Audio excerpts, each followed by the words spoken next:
My wife was in the ICU fighting for her life after a massive heart attack, and my son flew to Aspen with his girlfriend, telling me, "She's tough, Dad, she'll pull through." I can't put my whole life on hold for a hospital visit. He picked ski slopes and champagne over his own mother's last breath. But when he came home and opened the front door, he found something on the kitchen table that dropped him to his knees. Before we continue, please subscribe to the channel and let us know where you're listening from in the comments. The coffee had gone cold 2 hours ago. I hadn't touched it.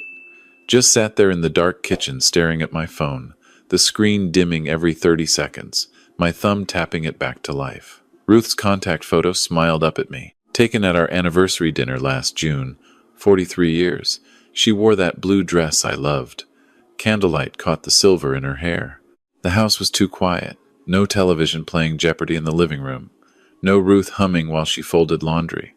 Just the refrigerator cycling on and off and the baseboard heaters clicking. February in Minnesota. 18 degrees outside. Felt colder in here. I picked up the phone. Scrolled to Dylan's name. Pressed call. 6 rings. I counted every one. "Hey, Dad." Background noise. Music thumping. Glasses clinking. A woman laughing close to the microphone. "What's going on?" "Not how's Mom? Not any update?" "What's going on?" "I'm calling about your mother, Dylan." "Right. Yeah. How's she doing?" "She had another episode this afternoon. They moved her back to the ICU." Pause. Someone said his name. Muffled. He covered the phone, said something I couldn't hear, came back. "That's rough. But she's stable now?" "Stable isn't the word Dr. Chowdhury used." "Dad, look, I'm at Megan's parents' dinner thing. Can I call you in the morning?" "Your mother is asking for you." I know she is. But I literally just sat down. Megan's dad made reservations at this place 3 weeks ago. "Dylan, I'll come this weekend, okay? Friday. I'll drive up Friday." Friday is 5 days away. "Dad, I can't just drop everything. I have the Aspen trip Wednesday through Sunday. I told you about this 2 months ago." I stood up. Chair scraped the linoleum. "You're still going to Aspen?" "It's Megan's family trip. Her dad booked the whole lodge. I can't bail on them. Your mother is in the ICU." His voice shifted. Controlled. Practiced.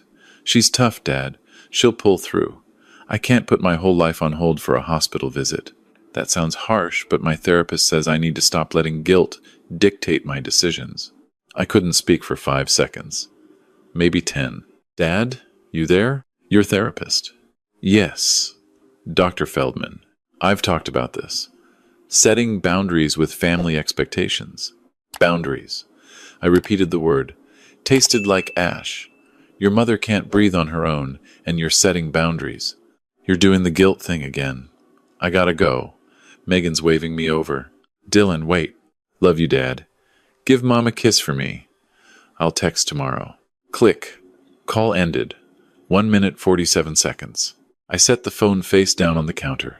Stood there. Kitchen dark except for the light above the stove. Ruth always left that light on. Said the kitchen shouldn't be completely dark. Made the house feel abandoned. 9 steps to the living room. Hardwood floor, the plank near the doorway still creaked. Ruth and I argued about fixing it for 30 years. Never did. The mantel held photographs in mismatched frames. Dylan at 4, sitting on my shoulders at the state fair, cotton candy stuck to his eyebrow. Dylan at 7, holding a walleye he caught at Lake Vermilion, fish almost bigger than him. Dylan at 12, baseball uniform, bat over his shoulder, missing a front tooth from a line drive at practice. Ruth at the emergency room that night, holding an ice pack to his face, still smiling. Dylan at 17. Prom night. Rented tux. Ruth ironed his shirt 3 times because the collar wouldn't lay flat. She drove 40 minutes to Duluth to find the exact shade of boutonniere that matched his date's dress. Coral pink. She called 6 florists. Dylan at 22. College graduation. University of Minnesota. Business degree. Ruth cried so hard her mascara ran down to her chin. I took a photo of that, too. Both of them laughing, her wiping her face with his graduation cap. I picked up the frame. Graduation day. Studied his face. That grin. Those eyes. Ruth's eyes. Same shape, same warmth. At least they used to be warm. I turned the frame face down, left it there. The clock on the wall ticked. 9:15. Visiting hours ended at 8. I'd come home because Ruth made me. Told me I looked terrible. Told me to eat something and sleep. I'd done neither. My phone buzzed from the kitchen. Didn't check it. Probably Dylan texting something casual. An emoji. A thumbs up. The language of someone who doesn't care enough for full sentences. Morning came gray and bitter. I drove to Fairview Hospital, 32 minutes from our house in Stillwater. Same route I'd driven 14 times in 14 days. I knew every pothole, every traffic light, every billboard. The elevator took me to the 3rd floor. ICU. The smell hit first. Always did. Chemical clean. Underneath it, something else. Something human and fragile. The nurses recognized me now. "Good morning, Mr. Callahan." "She had a restful night, Mr. Callahan. Her vitals are looking a little better." They were kind. I held on to their kindness like a rope. Room 314. The door made no sound when I pushed it open. Ruth lay propped at a slight angle. Oxygen mask. IV lines.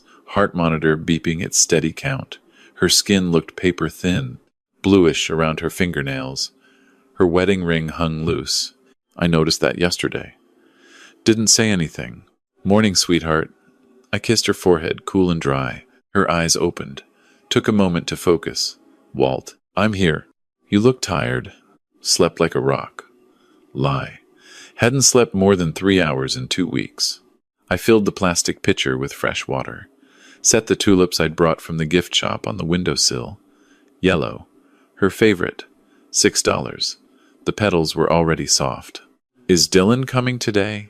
There it was, the question, every single day. My stomach dropped every single time. "He's got a work thing today, honey. Big client meeting. Sends his love." Ruth studied my face. She always could read me.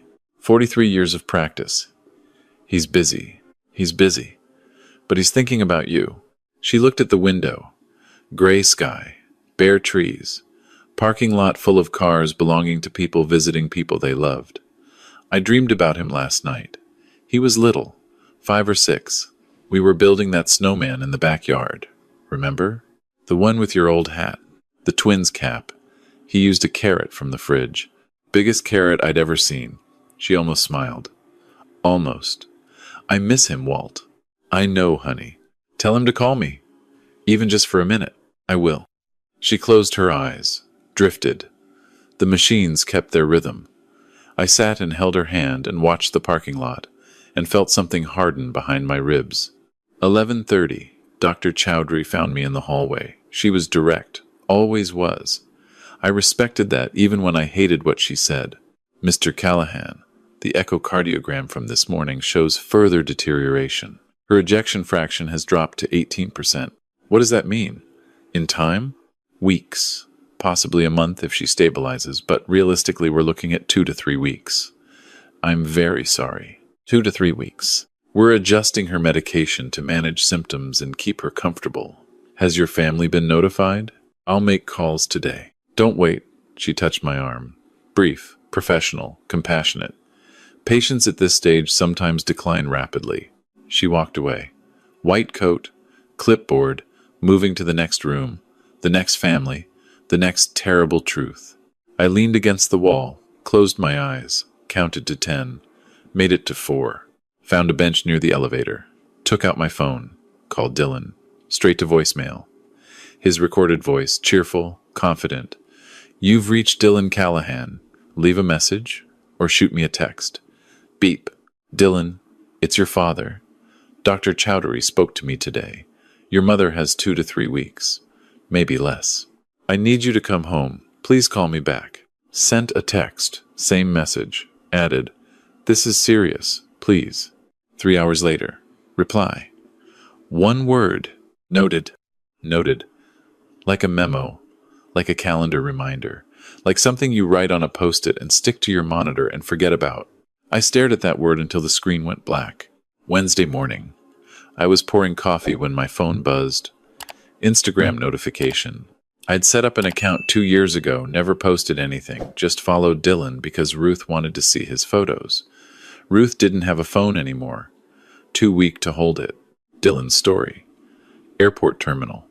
Carry-on bag, ski jacket, sunglasses pushed up on his forehead. Big grin.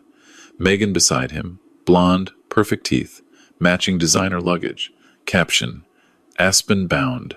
5 days of powder and zero responsibilities. Let's go. Zero responsibilities. I screenshot it.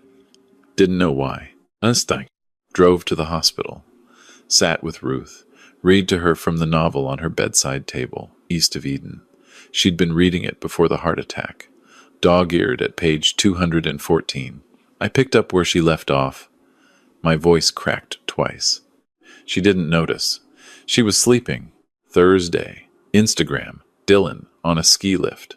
Mountains behind him. Blue sky. Fresh snow. Caption. This is what healing looks like. Everyone deserves to recharge. Healing. From what? A stressful dinner reservation? I screenshot it. That afternoon, Ruth's sister Louise arrived from Omaha. Drove 7 hours straight. Walked into the room, saw Ruth, burst into tears. Sat beside the bed and held her hand and talked about their childhood, their mother's kitchen, the dog they shared. A school dance in 1974. Ruth smiled. First real smile I'd seen in a week. Louise found me in the cafeteria later, her eyes red, jaw set. Where is he, Walter? Work trip. The lie came automatically now. Don't insult me. I saw his Instagram. He's skiing. I said nothing. Looked at my soup. Hadn't eaten a bite. Skiing. While his mother. She couldn't finish. Pressed her napkin to her mouth. What's wrong with him? I don't know. Have you told him how bad it is? I told him 2 to 3 weeks. And he went skiing. Louise grabbed my wrist. Hard. Walter, I swear to God, if that boy doesn't show up before Ruth. She stopped. Took a breath. I'll never forgive him. None of us will. She wasn't wrong. Friday. Saturday. Sunday. The posts kept coming. Dylan in a hot tub. Steam rising. Mountains behind him. Dylan at a restaurant. Steak the size of a dinner plate. Bottle of wine. Megan's Instagram too. Someone showed me on their phone. Couple photos. Matching beanies. Sunset on the slopes. Hashtag blessed. Hashtag grateful. Hashtag living my best life. I printed each one at the library. Mrs. Tran at the front desk didn't ask why, just handed me the pages, warm from the printer. Saturday evening. Ruth had a bad night. Blood pressure dropped. Nurses rushing in. I stood in the corner, out of the way, watching them work. Efficient. Calm. They stabilized her by midnight. I sat in the chair beside her bed until 6 a.m. Drove home. Showered. Drove back. Sunday. Texted Dylan again. Your mother had a critical episode last night. BP dropped dangerously. She's stable now, but very weak. Please come. 4 hours later. Glad she's stable. Flying back Tuesday evening. We'll try to visit Wednesday. We'll try. Monday, February 17th. I left the hospital at 2 p.m. Drove not home, but to the office of Richard Kwan. Estate attorney. Downtown St. Paul. 8th floor. Glass and steel. Lake view. Richard stood when I entered. We'd known each other 20 years. He'd drawn up our first will in 2004. Our daughter's godfather. Good man. Sharp. Walt. I'm so sorry about Ruth. How is she? Dying. No point in softening it. That's why I'm here. I need to change our will. He settled into his chair, pulled our file. Your current will leaves everything equally to Dylan as sole heir. Standard revocable trust. I want him to get nothing. Richard's pen stopped. He looked up, held my gaze. Nothing. Zero. Walt, that's... Are you sure? What happened? I opened my folder, placed the printouts on his desk. One by one. Airport selfie. Ski lift. Hot tub. Restaurant. Sunset. 9 posts. 9 days. Captions underneath each one. 0 responsibilities. This is what healing looks like. Living my best life. Then the text messages. Screenshots printed on white paper. Your mother has 2 to 3 weeks. Reply. Noted. Your mother had a critical episode. Reply. Glad she's stable. We'll try to visit Wednesday. Richard read everything. Removed his glasses. Rubbed his eyes. 9 posts, I said. 0 calls to the hospital. 0 calls to his mother. 0 calls to the nurses. She asks for him every single day, Richard. Every single day I lie to her face. I tell her he's working. She knows. She knows I'm lying. But she doesn't have the strength to argue. Silence. Richard placed the printouts in a neat stack, aligned the edges. What do you want to do with the estate? Community Workshop Fund. Ruth's name. Free woodworking and trades classes for kids in Stillwater who can't afford college. Ruth always said not every kid needs a degree. Some need a craft. She believed that. Richard typed. Occasional questions. Total estate value, $540,000. House, $310,000, appraised last year. Savings, $180,000. Life insurance, $50,000. I answered each one. Steady voice. Clear head. Minnesota law allows complete disinheritance of adult children if explicitly stated, Richard said. We'll include an intentional omission clause. 2 witnesses required. We can execute today. Today. He drafted. I waited. 40 minutes. Printer hummed. I, Walter James Callahan, being of sound mind, intentionally make no provision for my son, Dylan Robert Callahan. This omission is deliberate and not due to oversight. My entire estate shall establish the Ruth Callahan Trades Foundation. He looked up. This is binding once signed. Good. Linda from the front desk witnessed. So did a paralegal named Jeff. I signed. Black ink. No hesitation. Richard sealed the documents. Handed me the envelope. Heavy. Final. One more thing. I leaned forward. A letter. Personal. To be included with the will. I dictated. Richard wrote, Dylan, your mother died while you were choosing yourself over her. She asked for you every day. You didn't come. You called her situation a hospital visit, something that interfered with your schedule. This will reflect your choices. You will inherit nothing. The estate will fund a trades foundation in your mother's name, helping young people who understand the value of what they're given. This is not anger. This is consequence. Your father, Walter Callahan. Richard sealed the letter in a separate envelope, attached it to the will, shook my hand at the door. I support this, Walt. For what it's worth a lot. I drove home, envelope on the passenger seat, felt its weight the entire 32 minutes. Tuesday evening. Dylan's last Aspen post appeared while I sat beside Ruth's bed. She was sleeping more now, 18, 20 hours a day. The oxygen had been increased twice. His post.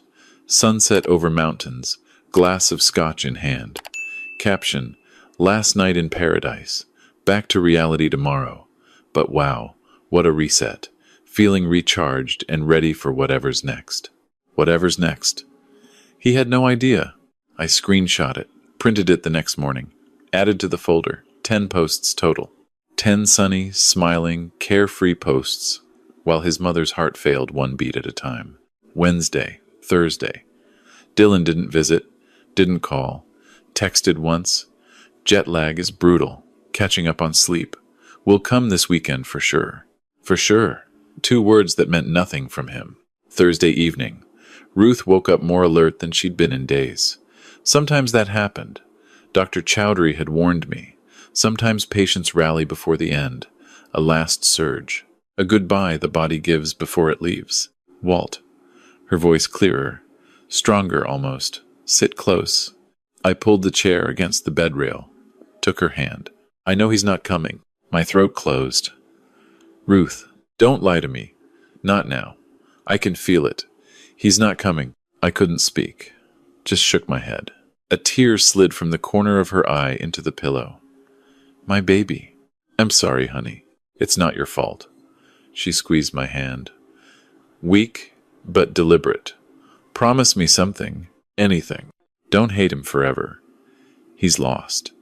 People get lost. I couldn't promise that. So I said, I love you, Ruth. I know you do. 43 years. I'd do it all again. Me too. Every day. She smiled. Real smile. The one from our wedding photos. The one from that anniversary dinner. The one that made me fall in love with her in the summer of 1980 at a county fair in Hastings. Read to me, Walt. The Steinbeck. I read. Page 214 to 231. My voice steady, because she needed it steady. She listened with her eyes closed. Around page 226, her breathing changed. Slower, longer gaps between each breath. I kept reading. At 9:47 p.m., between one sentence and the next, Ruth exhaled and didn't inhale again. The heart monitor changed its tone. Flat, continuous. Nurses came in. I didn't move, kept holding her hand, kept the book open on my lap. Louise was there. She'd been in the waiting room, came rushing in, sobbed against the bedrail. Mrs. Patterson from our church arrived minutes later. She'd been visiting daily, brought Ruth's favorite cookies every time, even though Ruth couldn't eat them anymore. The room was full of people who loved her, except one. I called Dylan at 10:15. He answered on the third ring. Background quiet. Home. Dad, what's up? Your mother passed away. 47 minutes ago. Silence. 5 seconds. 10. What? Ruth died tonight. 9:47 p.m. No, she was stable. You said she was stable. I said she was in the ICU with 2 to 3 weeks. That was 12 days ago.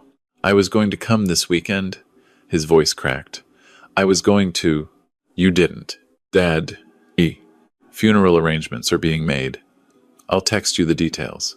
Dad, wait. I need to. Good night, Dylan. I hung up, set the phone on the bedside table, looked at Ruth. Peaceful. The oxygen mask removed. Just her face. Beautiful even now. He knows, I whispered. I'm sorry I couldn't get him here. 2 days later, Friday afternoon, I went to Dylan's old room. Second floor, end of the hall. Door closed. Hadn't been opened in months. The hinges protested when I pushed it in. Everything frozen. Twin bed with the navy comforter he picked at 15. Desk with textbooks he never took to his apartment. Trophies on the shelf. Baseball, debate team, academic decathlon. Posters on the walls. Bands from the 2010s. A signed twins pennant from his 12th birthday. Photos tacked to a corkboard. High school friends, prom, graduation, family vacations at Lake Superior. Dust on every surface. The room of a loving son. That person didn't exist anymore. I placed the envelope centered on his pillow. White against navy blue. Impossible to miss. Open immediately written in black marker. Smoothed it flat. Stepped back. Looked at it. Done. Left the door half open so the hallway light would draw him in. Saturday morning. Funeral. Morrison Blake Chapel on Main Street. February 22nd. Cold, bright day. Sun on snow. 91 people came. Ruth had touched that many lives. More. Chrysanthemums and tulips. Her favorites. Closed casket.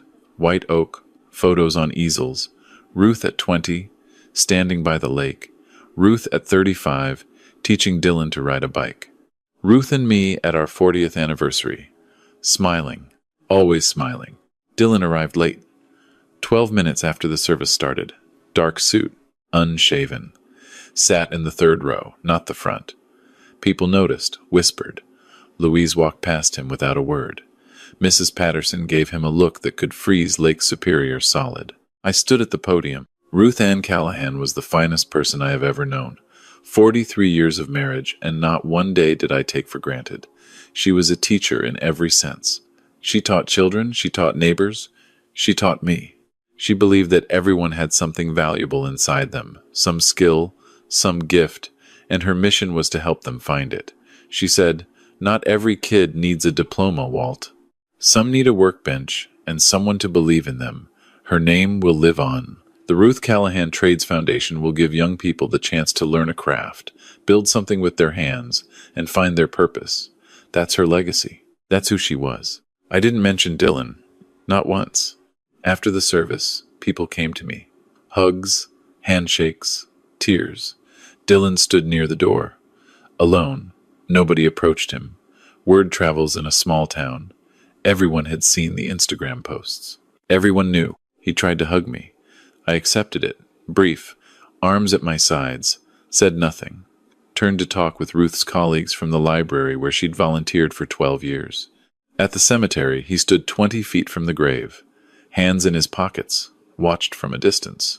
I didn't look at him.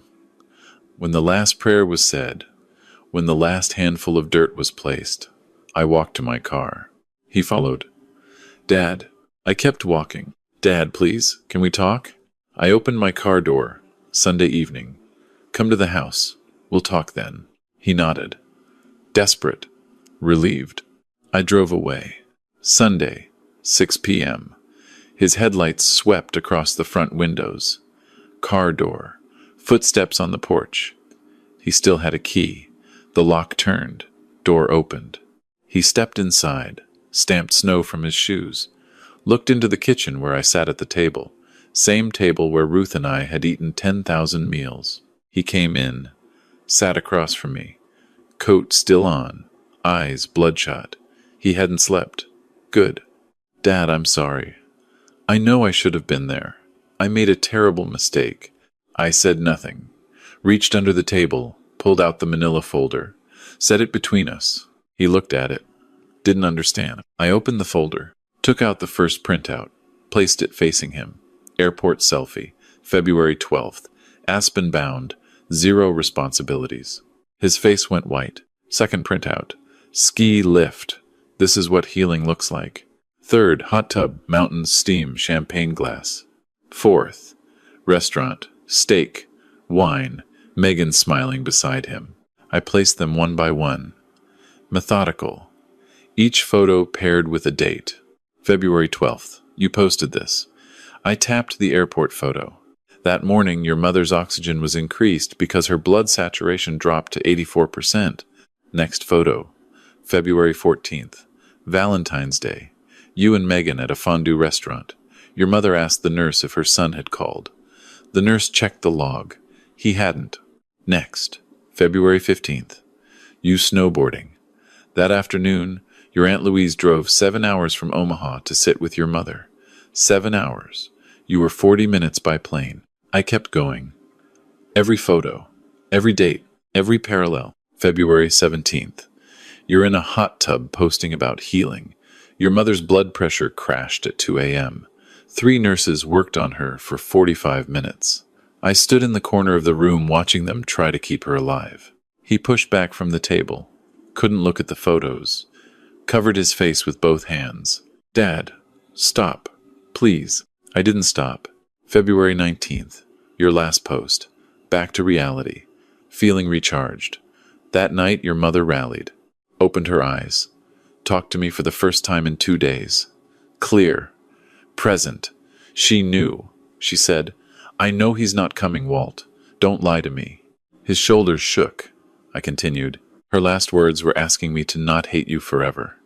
She was dying, and she was worried about you, about your feelings. I pulled out the text message screenshots, placed them on top of the photos. I texted you. Your mother has 2 to 3 weeks. You replied, noted. 1 word.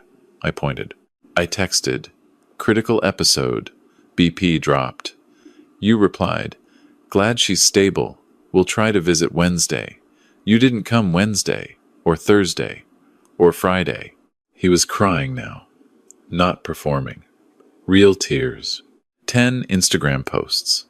14 days, 0 calls to the hospital, 0 questions about her medication, her pain level, her last wishes, 0. I let the silence sit. 30 seconds.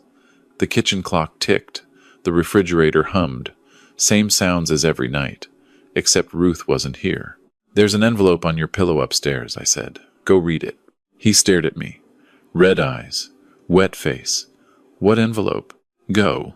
He stood, legs unsteady, walked to the stairs. I heard him climb. 14 steps. The creaking plank at the top. His bedroom door opening. Footsteps. 3 steps to the bed. Paper rustling. Envelope tearing. Silence. 10 seconds. 20. Then his voice. Reading aloud. Disbelief. I intentionally make no provision for my son, Dylan Robert Callahan. Louder now. Entire estate. Ruth Callahan Trades Foundation. $540,000. A sound I'd never heard from him. Something between a gasp and a moan. No. No, this isn't real. Footsteps. Fast. Coming down the stairs. He stumbled on the last three. Burst into the kitchen. Will in one hand. Letter in the other. Face contorted. Dad, this is a joke. Tell me this is a joke. It's not a joke. Signed. February 17th, 2 witnesses. Richard Kwan drafted it. You can't do this. He waved the papers at me. $540,000. The house. Everything. You're giving it all to some foundation? Your mother's foundation. I'm your son. Are you? That stopped him. Same way you'd stop a charging animal with a wall. He stood there, mouth open, papers trembling in his hands. Dad. Voice small now. Bargaining. I made a mistake. People make mistakes. I'll do anything. I'll go to the cemetery every day. I'll volunteer. Whatever you want. What I wanted was for you to sit with your mother while she was alive. Hold her hand. Tell her you loved her. That's all she needed. All she asked for. I was going to come that weekend. She died Thursday. You were sleeping off jet lag. He dropped into the chair. Will and letter clutched to his chest, rocking slightly. I didn't know what happened so fast. I told you 2 to 3 weeks. That was 12 days before she died. The math was there, Dylan. You chose not to do it. Megan's family. The trip was planned for months. Her dad. I held up my hand. Stop. You're 36 years old.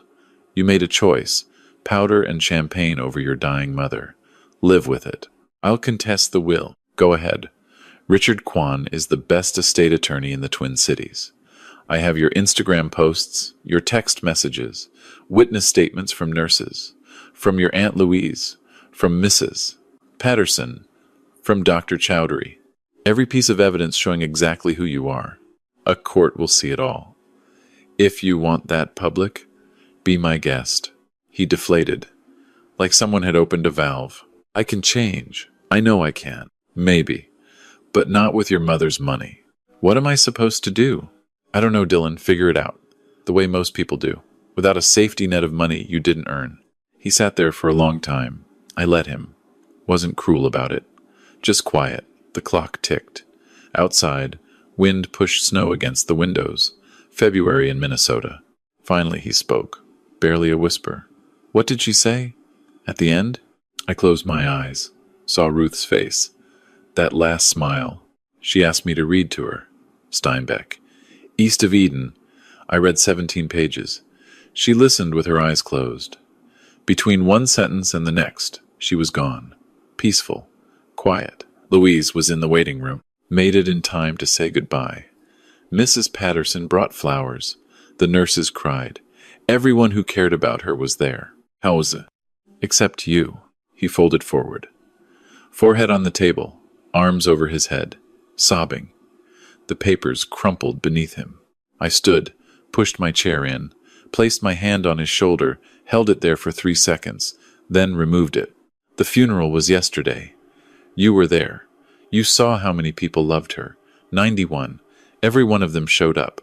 Some drove hours. Your Aunt Louise drove 7 hours in a snowstorm. I paused. You live 40 minutes away. He didn't lift his head. You have until Tuesday to take anything you want from your room.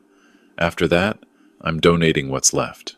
I walked to the living room, sat in my chair, turned on the television, didn't watch it, just needed the sound. Something to fill the space where Ruth's voice used to be.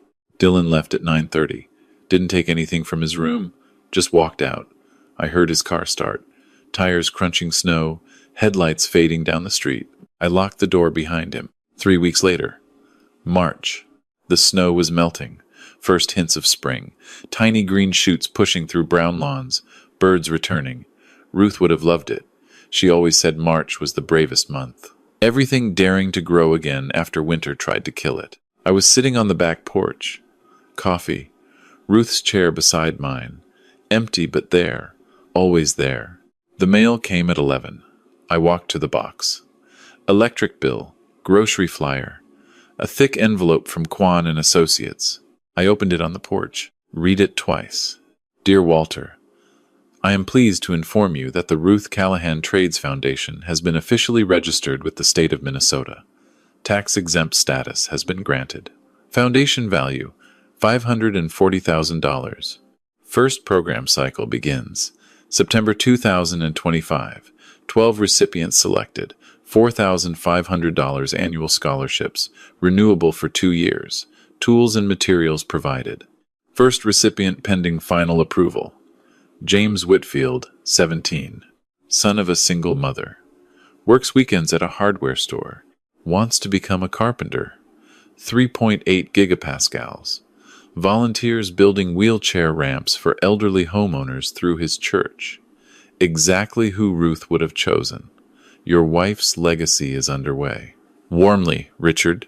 I set the letter down, looked at Ruth's chair, empty but full of her, full of 43 years. Took her photo from my wallet, the one from our anniversary dinner. Blue dress, silver hair, candlelight. That smile. I did it, sweetheart. Speaking to her the way I still did every morning. Every night. I know you'd say forgive him. You always were better than me. But I couldn't let someone who called your illness an inconvenience inherit what we built together. So your name helps kids now. Real kids. Kids like James, who works weekends and builds ramps for old folks and wants to learn what I spent my whole life doing.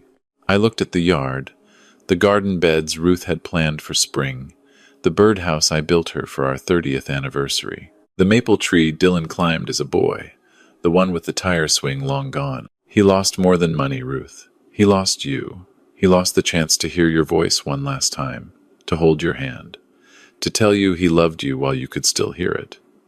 No amount of money equals that. He'll figure that out someday. Maybe. The sun broke through the clouds. First warm day in months. Light hit the snow, made it sparkle. The yard looked like it was covered in diamonds. I sipped my coffee. Warm this time. Actually drank it. Somewhere in Stillwater, a 17-year-old kid was about to learn he'd been given a chance. Tools, training, mentorship. Ruth's gift. Ruth's name. Ruth's belief that everybody has something valuable inside them. James Whitfield didn't know it yet, but a woman he'd never met had just changed his life. That was enough. That was right. Justice wasn't revenge. It was consequence. And consequence had arrived.